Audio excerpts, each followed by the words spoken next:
কোচিন থেকে বাড়ি ফিরবার সময় যখন আমি আমাদের পাড়ার ক্লাবের সামনে আছি, তখনই খুব ঝড় বৃষ্টি শুরু হয়ে যায়। আমার কাছে কোনো ছাতা না থাকার কারণে আমি সেই ক্লাবের মধ্যে গিয়ে মাথা বাঁচাই। পকেট থেকে একটু রুমাল বার করে মাথাটা মুছছি, এমন সময় শুনতে পাই ক্লাবের ভিতরে থেকে কেউ একজন আমার নাম ধরে ডাকলো। আমি পিছন ঘুরে দেখি সেখানে নাড়ু কাকা বসে আছে, আর নাড়ু কাকাকে ঘিরে আমাদের পাড়ার কটা ছেলে বসে আছে। আমি পকেটে রুমালটা রাখতে রাখতে কাকার সামনে যাই। তখন কাকা আমাকে জিজ্ঞাসা করে, কিরে নিলয়, এই বৃষ্টি বাদলের দিনে কোথা থেকে আসা হচ্ছে এখন? আমি তখন বললাম, এই একটু কোচিনে গেছিলাম কাকু। এই নাড়ু কাকা মানুষটা খুব মিশুক প্রকৃতির, তোমার সাথে একবার কথা বললে পুরো তোমার বন্ধুর মতন হয়ে যাবে, সে তোমার বয়স 8 হোক কিংবা 80, যাই হোক। তারপর নাড়ু কাকা আমাকে বলল, তাই বৃষ্টি বাদলের সময় কাছে অন্তত একটা ছাতা রাখতে হয়, তাই না? তখনই পাশ থেকে একটা ছেলে বলে ওঠে, ও জেঠু, আর কত দেরি করবে, গল্পটা বলো এবার। নাড়ু কাকা তখন মুখে একটু হালকা হাসি টেনে বলল, আরে দাঁড়া না, এই ভাইপোটার সাথে কতদিন পর দেখা, একটু কথা বলি। আরে আমি তো পালাচ্ছি না, এখানেই তো আছি আমি। তা বাবা নিলয়, যতক্ষণ বৃষ্টি থামছে না একটা ভূতুরে কোনো গল্প হয়ে যাক। আমি তখন বললাম, কাকু, গল্প শুনবো না, যদি শোনাতেই হয় তাহলে একটা সত্যি ভৌতিক ঘটনা শোনাও। আমার এই কথাটা শুনে কাকা একটু হেসে বলল, আরে নিলয়, বলো কি, সত্যি আবার ভৌতিক ঘটনা শুনবে তুমি? তাহলে একটা ঘটনা না শোনানোই যাক তোমাকে। তা তোরা কি বলছিস, গল্প শুনবি নাকি ঘটনা? পাশ থেকে সবাই বলে ওঠে, হ্যাঁ হ্যাঁ, কাকা, ঘটনাই। ঘটনা ঘটনা। কাকা একটুখানি চুপ করে থেকে বলল, তাহলে তোদেরকে আমারই নয় জীবনের একটি ঘটনা শোনানো যাক। যেই ঘটনাটা ঘটেছিল, গোকুলপুর বলে একটি জায়গা আছে, ওইখানে ঘুরতে গিয়ে। কাকা একটুখানি চুপ করে থেকে জামার বুক পকেট থেকে একটা সিগারেট আর গ্যাস লাইটার বার করে সিগারেটটাকে ধরিয়ে বলতে শুরু করলো সেই ঘটনাটি। গোকুলপুরে যেতে হলে আমাদের প্রথমে নামতে হবে ক্যানিং স্টেশনে। সেখান থেকে টেকারে করে চলে যেতে হবে বাসন্তী। আর বাসন্তী থেকে কিছুটা গেলেই পড়ে গোকুলপুর। জানিস তখনকার সময় শিয়ালদহ স্টেশন কীরকম ছিল? হয়তো এখনকার মতন এতটা উন্নত ছিল না, কিন্তু স্টেশনের পরিবেশটা তখনও যা ছিল এখনও তাই আছে। সারা স্টেশন যাত্রীতে পরিপূর্ণ, যেখানে সেখানে লোকজন শুয়ে বসে আছে, কুলিতে মাল বয়ে নিয়ে যাচ্ছে, নানা জাতি বর্ণ ভাষার মানুষও আছে এখানে। আমরা চলে গেলাম দক্ষিণের স্টেশনের দিকে। সেখানে গিয়েই শুনলাম যে ক্যানিং যাওয়ার ট্রেন এত নম্বর প্ল্যাটফর্ম থেকে ছাড়ছে। তো আমরাও ট্রেনে চেপে বসলাম একেবারে শেষ মাথার দিকে। সকালের দিকে ক্যানিং ট্রেনে ততটা ভিড় হয় না। নাড়ু কাকার কথার মাঝখানেই হঠাৎ বিকাশ বলে ওঠে, ও জেঠু, এইসব কথা বাদ দাও, তুমি এক কাজ করো, সরাসরি ঘটনায় চলো। তখন আরও সবাই একসাথে বলে ওঠে, হ্যাঁ হ্যাঁ, সরাসরি ঘটনায় চলো, ঘটনায় চলো। নাড়ু কাকা তখন হাতের অবশিষ্ট সিগারেটটা ফেলে দিয়ে আবারও ঘটনাতে মোড় নিল। আমরা ক্যানিংয়ে নেমে মাদলা নদীটা পার হয়ে ট্রেকারে চেপে বসলাম। বাসন্তীতে গিয়ে ট্রেকার থামলো। ওখান থেকে এবার আমাদেরকে একটু হেঁটে যেতে হবে। বাসন্তীতে আমাদের নিতে এসেছিল বিষ্ণু। বিষ্ণু আমাদের ফ্রেন্ডদের মধ্যেই পড়ে। আমরা ঘুরতে গিয়েছিলাম বিষ্ণুদের বাড়িতেই। ওদের বাড়িতে যেতে গেলে আমাদেরকে নদীর পাড় ধরে হেঁটে যেতে হয়। আমরা নদীর পাড় ধরে হেঁটে যাওয়ার সময় আমরা দেখতে পাই একটা বড় জমিদার বাড়ি। তখন বিষ্ণুকে জিজ্ঞাসা করি, কিরে, এই বাড়িটা কি আর ব্যবহার হয় না? এই উত্তরে বিষ্ণু জানায়, ব্যবহার হতো, কিন্তু এখন আর হয় না। আমি তখন বিষ্ণুকে জিজ্ঞাসা করি, কেন রে, এখন আর ব্যবহার হয় না কেন? তখন বিষ্ণু বলে, এই বাড়িটা একটা সময় রাজেন্দ্র কিশোর চৌধুরীদের জমিদার বাড়ি ছিল। আজ থেকে 4-5 বছর আগে এই বাড়িতে একটি বাচ্চা মেয়ে মারা যায়। আর এই জমিদার বাড়ির আশেপাশে যে ছোট ছোট ঘরগুলো দেখছিস, এখানকার লোকেরা বলে যে এই বাড়ি থেকে মাঝে সাঝে একটা বাচ্চা মেয়ের কান্নার আওয়াজ, হাসির আওয়াজ পাওয়া যায়। তখন আমাদের সাথে থাকা রাজু বলে ওঠে, বাহ, বেশ রহস্যময় জায়গা তো। কিরে নাড়ু, আজকে রাত্রে এই জমিদার বাড়িতে যাবি নাকি ভাই? তখন আমি বললাম, হ্যাঁ, যাওয়া যেতেই পারে, কিন্তু আমি আর রাজু ছাড়া আর কে কে যাবি তোরা? আমাদের সাথে থাকা সবাই বলল, না না, ওইসব জায়গায় আমরা যাব না। কোথায় কি হয়ে যাবে? রাজু তখন বলল, এই ছাড় তো, তোদের কাউকে যেতে হবে না, আমি আর নাড়ুই নয় চলে যাব। বিষ্ণু তখন বলে, না ভাই, এইসব ভুতুরে জায়গায় যাওয়ার থেকে না যাওয়াই ভালো। তখন রাজু বলে, দেখ ভাই বিষ্ণু, আমাকে আর নাড়ুকে নিয়ে কোনো চিন্তা করতে হবে না। জানিস তো, আমরা একটা রাত শ্মশানে কাটিয়ে এসেছিলাম। আমরা যেগুলো শ্মশানে কাটাতে পেরেছি, তাই সামান্য জমিদার বাড়িতে কাটাতে পারবো না?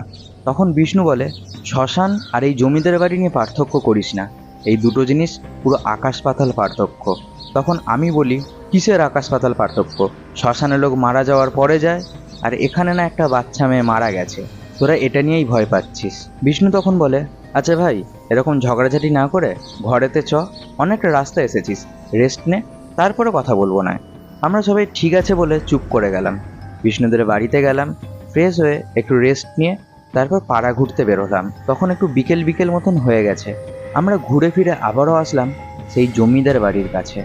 এখন জমিদার বাড়িটাকে অনেকটা কাছ থেকে দেখছি। বাড়িটাকে অবহেলা করার জন্য বাড়ির অনেক অংশই ভেঙে পড়েছে। ঘরের ভিতরের কিছু দেয়াল থেকে চুনসুরকি খসে খসে পড়ছে। বাড়িটা বেশ অনেকটাই বড়, প্রায় প্রত্যেকটা ঘরই নষ্ট বললেই চলে, কিন্তু দোতলার একটা ঘর এখনো পর্যন্ত ভালো আছে, তার দরজা জানালা সবকিছুই ভালো। রাজু তখন আমার উদ্দেশ্যে বলে, এনারু, থাকবি আজকের এইখানে?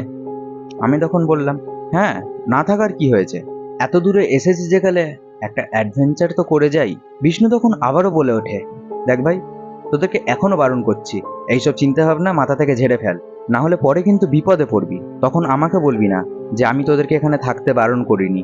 তখন রাজু বলে, ভাই, একটা রাতেরই তো ব্যাপার, বাদ দে না, আর আমরা না একটু ভূত দেখতে চাই। তখন আমিও হেসে উঠে বলি, আরে হ্যাঁ রে, আমিও কখনো ভূত দেখিনি, একদিন ভূত দেখবো, ছেড়ে দে আজকের রাতটা। বিষ্ণু তখনও আমাদেরকে একভাবে বারণ করে যাচ্ছে, কিন্তু আমরা জেদ ধরে বসে আছি যে আজকের রাতটা এখানেই থাকবো। অবশেষে বিষ্ণু আমাদের কথার সাথে না পেরে রাজি হয়।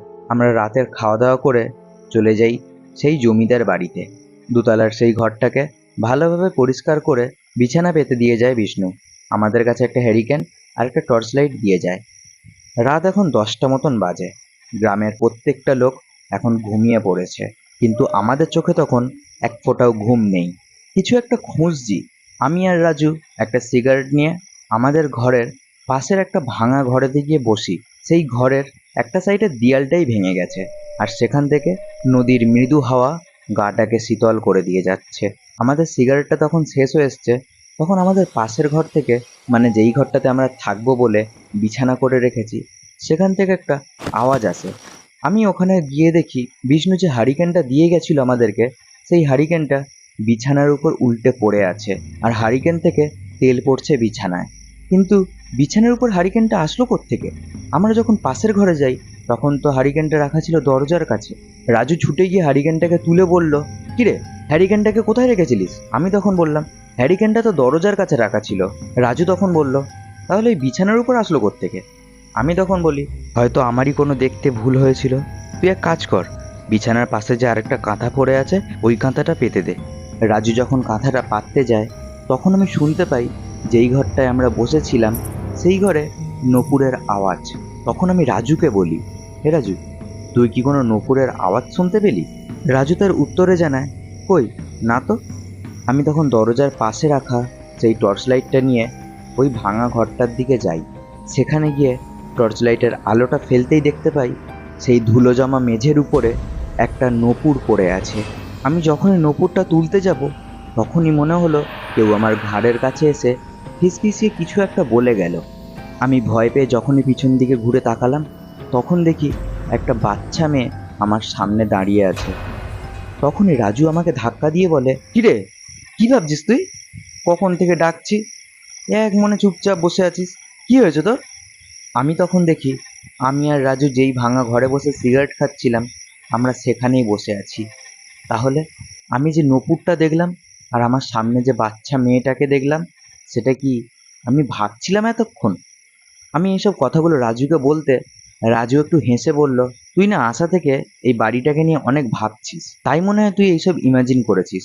আমি তখন রাজুকে বললাম, না রে ভাই, এটা কোনো ইমাজিনেশন হবে না, আমি সত্যিই দেখেছিলাম আমার সামনে সেই বাচ্চা মেয়েটাকে। হঠাৎই আমার মনে পড়ে গেল যে বিছানায় তো সেই হারিকেনটা পড়ে গেছিল। আমি সেই ঘরে গিয়ে দেখি, কই, বিছানা তো সেই আগের মতনই আছে, আর হারিকেনটা সে তো দরজার পাশেই বসানো সেইভাবে। তখন আমার কাঁধে কারোর একটা ছোঁয়া পাই।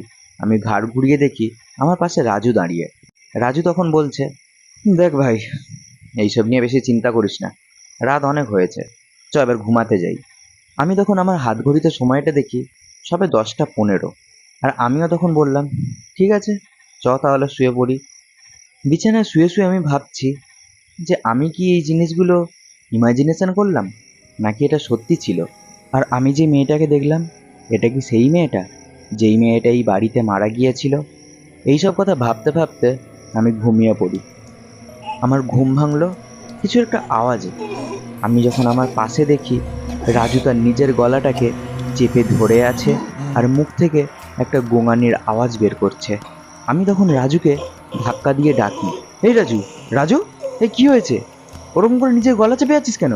এই রাজু। রাজু ধর্মড়িয়ে উঠে বসে বলে, জল, জল দে একটু। আমি সাথে সাথে রাজুর হাতে জলের বোতলটা ধরে দিই। সে একবারে অনেকটা জল খেয়ে নিয়ে চুপ করে বসে থাকে। আমি তখন রাজুকে জিজ্ঞাসা করি, কিরে, ওরম করে নিজের গলাটাকে চেপে ধরে রেখেছিলিস কেন? রাজু তখন আমাকে বলে, জানিস, আমার গলাটাকে না একটা বাচ্চা মেয়ে চেপে ধরে রেখে দিয়েছিল আর কিছু একটা বলার চেষ্টা করছিল। আমি আর কোনো কথা বুঝতে পারিনি, এমনকি কোনো কথা শুনতেও পাচ্ছিলাম না। এমন সময় পাশের একটা ঘর থেকে কাঁচের কিছু একটা জিনিস ভাঙার আওয়াজ আসে। রাজু তখন একটু কেঁপে উঠে আমার গায়ের দিকে ঘেঁষে বসে। আমি তখন গলাটাকে একটু শক্ত করে বলি, এই, কে আছিস রে ওখানে? তখন পাশের ঘরে থেকে কেউ একজন গলা ঝেড়ে বলে, আগে আমি ভোলা দাদা। তখন রাজুও ভয় না পেয়ে বলে ওঠে, ভোলা? কে ভোলা? আবারও ওই পারের ঘরে থেকে কথা ভেসে আসে, আগে আপনি তো চিনবেন না আমাকে, আপনি বিষ্ণু দাদাকে জিজ্ঞাসা করবেন, বিষ্ণু দাদা বলবে আমি কে। আচ্ছা দাদা, আপনার কাছে কি একটু মদ হবে? অনেক দিন না খাইনি, খুব কষ্ট হচ্ছে গো দাদা, একটুখানি দিন না। আমি আর রাজু তখন বিছানা থেকে উঠে টর্চ লাইটটা নিয়ে সেই পাশের ঘরটায় গেলাম। কই, এখানে তো কেউ নেই। হঠাৎই শুনতে পাই আমাদের ঘরে থেকে সেই লোকের কথা, দাদা, একটা বিড়ি পাওয়া যাবে? এটা কি করে সম্ভব? প্রত্যেকটা ঘরে যাওয়ার জন্য তো একটাই রাস্তা, তাহলে সেই লোকটা গেল কি করে? আমি কি কোনো স্বপ্ন দেখছি? কিন্তু স্বপ্ন দেখলে তো কিছু শুনতে পাবো না। আমি গায়ে একটা আস্তে করে চিমটি কাটি। হ্যাঁ, লাগলো। তাহলে কি এটা সত্যিই? কিন্তু কি করে সম্ভব? প্রতিটা ঘরে যাওয়ার জন্য এই ঘরের এই একটাই রাস্তা তো ব্যবহার করা হয়, তাহলে আমরা দেখতে পেলাম না কি করে সেই লোকটাকে? আবারও সেই লোকটা বলে উঠল, বাবু, একটা বিড়ি হবে? রাজু এবারে বলে, ভাই ভয় লাগছে কিন্তু খুব। আমি তখন বলি, ভয় পেলে হবে না, চ দেখি আস্তে আস্তে। বলে আমি আর রাজু আমরা যেই ঘরেতে ছিলাম সেই ঘরের দিকে যাই। আমরা যখন দরজার কাছে দাঁড়িয়ে আছি তখন দেখছি আমাদের বিছানার উপরে একটা লোক দাঁড়িয়ে আছে।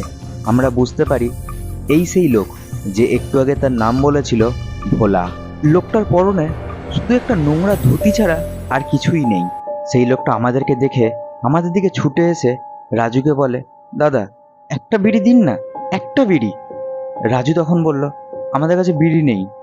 তখন সেই লোক আমার কাছে এসে বলে, দাদা, আপনার কাছে তো আছে। আমি তখন বললাম, না, বিড়ি নেই, কিন্তু সিগারেট আছে, নেবে? তখন সেই লোকটা বলল, হ্যাঁ, দিন দিন।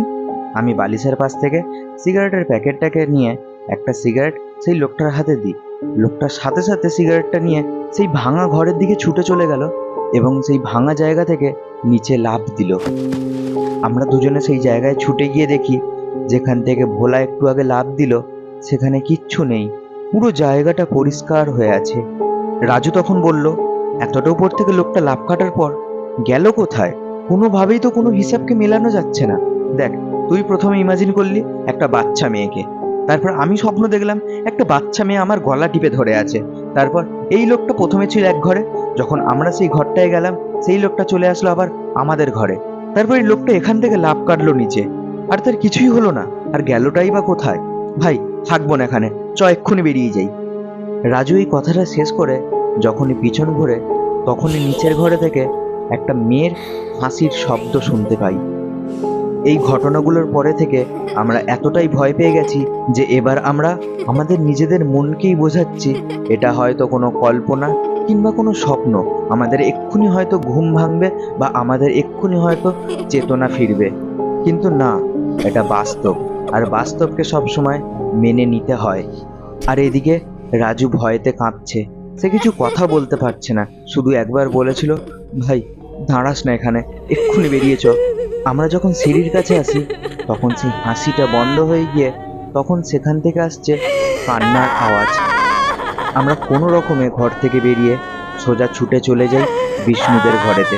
বিষ্ণুকে একবার ডাকার পরেই বিষ্ণু ঘর থেকে বার হয় আর জিজ্ঞাসা করে, কিরে চলে আসলি যে? রাজু পুরো কথাটা চেপে গিয়ে বলল, আরে খুব মশা লাগছিল, ওই জন্য চলে এসেছি। কে চায় বলতো ঘুরতে এসে ডেঙ্গু ম্যালেরিয়া বাদিয়ে যেতে? তখন বিষ্ণু বলল, তাহলে জিনিসপত্র সব কই? খালি হাতে যে চলে আসলি তোরা? আমি তখন বিষ্ণুর উদ্দেশ্যে বলি, আগে ঘরে চ, তারপর আমি সব বলছি। তারপরে আমরা ঘরে গেলাম আর আমি বিষ্ণুকে পুরো ঘটনাটা খুলে বললাম। তার সাথে এটাও জানতে চাইলাম যে ভোলা কে। বিষ্ণু আমার মুখে ভোলার নামটা শুনে আঁতকে উঠে বলল, কি ভোলা? ভোলার নাম শুনে বিষ্ণু ওরকম আঁতকে উঠল কেন? কে এই ভোলা? আর জমিদার বাড়িতে যে ছোট মেয়েটি মারা গেছিল সেই বা কে? এই সকল প্রশ্নের উত্তর জানতে পারবেন আপনারা পরের সপ্তাহে বৃহস্পতিবার ঠিক রাত্রির 9টার সময় 16 নম্বর এপিসোডে। 16 নম্বর এপিসোডটা শুনতে হলে চ্যানেলটাকে আপনারা অবশ্যই সাবস্ক্রাইব করে নিন। আপনারা এতক্ষণ শুনছিলেন গল্প ভয়। লিখেছেন Indrajit Ray. Sound, poster designing, editing and others voice আমি শুভদীপ। আর আপনারা শুনছিলেন প্রেতের ভয়। হয়তো পেতেই হবে। আপনারা যদি চান আপনাদের জীবনের সাথে ঘটে যাওয়া কোনো সত্যি ভৌতিক ঘটনা বা আপনাদের শোনা কোনো সত্যি ভৌতিক ঘটনা কিংবা আপনার লেখা কোনো গল্প পাঠাতে চান আমাকে, তাহলে আমাকে মেল করতে পারবেন হয়111@gmail.com। লিংক দিয়ে রাখলাম ডেসক্রিপশন সেকশানে। আপনারা যদি প্রেতের ভয়ের প্রথমবারের মতন এই গল্পটি শুনে থাকছেন তাহলে চ্যানেলটিকে অবশ্যই সাবস্ক্রাইব করে নিন। এই গল্পটা কীরকম লাগলো আপনারা সেটাও জানাতে ভুলবেন না। তাহলে দেখা হচ্ছে আবার পরের সপ্তাহে বৃহস্পতিবার ঠিক রাত্রির 9টার সময়। ততক্ষণ সবাই ভালো থাকবেন এবং সুস্থ থাকবেন। ধন্যবাদ।